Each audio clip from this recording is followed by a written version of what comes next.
Et on a toujours le sentiment qu'il y a 5 ans, qu'il y a 10 ans, qu'il y a 30 ans, que la guerre froide, c'était plus stable, c'était plus prévisible. Je rappelle, et certains d'entre vous le savent bien, que ce n'est pas du tout le sentiment qu'on avait à l'époque, pendant la guerre froide. Donc je crois que c'est toujours un premier point à rappeler, parce que cela nous conduit naturellement, cette erreur, à mon sens, à tomber dans un deuxième piège, qui est de dire qu'il faut faire toujours plus, et que les fameux 2% ne suffisent évidemment pas.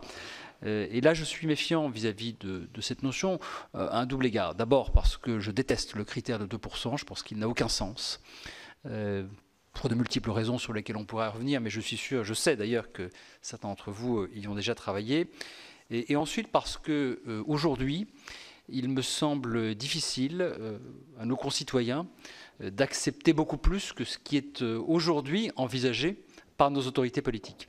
La notion d'acceptabilité sociétale de l'effort de défense, dans le contexte que nous connaissons, doit être mesurée à l'aune de ce que nous voulons avoir comme esprit de défense, et l'esprit de défense au sens le plus large du terme.